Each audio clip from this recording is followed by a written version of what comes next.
Hi mga loves! Welcome to my YouTube channel, and for today's video is I just wanna cook pusit.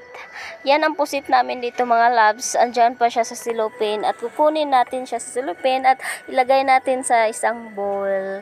Yan ang itsura namin pusit dito mga loves. Malaki siya kaya hiniwa ko siya ng maliliit na piraso. Pagkatapos dyan mga loves, matapos na yan hugasan at kinuha ko na ang mahiwagang kawali at sinaksak ko na yung electric tube namin mga loves.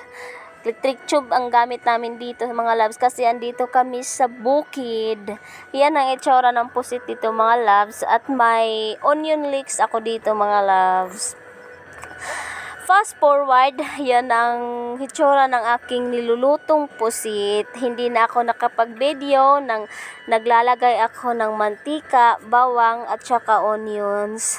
Kasi may ginagawa ako that time mga loves. Kaya tuloy hindi na ako nakapag-video nang naglalagay ako ng mantika o ititsira. Yan mga loves, hinalo ko ng mabuti upang makomplement yung lasa niyan mga loves. Malapit na yan maluto at naghihintay ako ng 1 million years upang maluto. At siguraduhin nyo mga loves, may marami kayong kanin dahil mapapalamon kayo nito talaga. Masarap dito mga loves, lalo na't may sili. Kaway-kaway dyan sa kumakain ng sili mga loves. Malapit na itong maluto at hinalo ko ito ng mabuti upang maluto ang spring onions. Kaya, yan ang hitsura niya mga loves. Kumukulo yan mga loves, gaya ng dugo ko kumukulo. Charis. Yan ang hitsura niyan mga loves. Sobrang sarap na sarap dyan mga loves.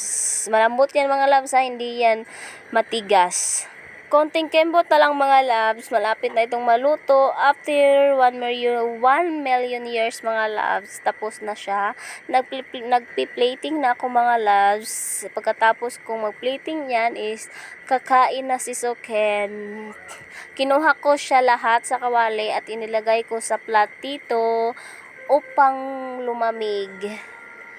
Kaya kayo dyan mga loves, kumuha na kayo ng kanin nyo at sasaluhan nyo kung kumain dito kasi kumakain ako mag-isa dito mga loves kasi walang asawa.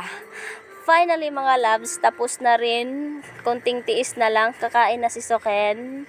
Yan ang itsura mga loves. Final outcome.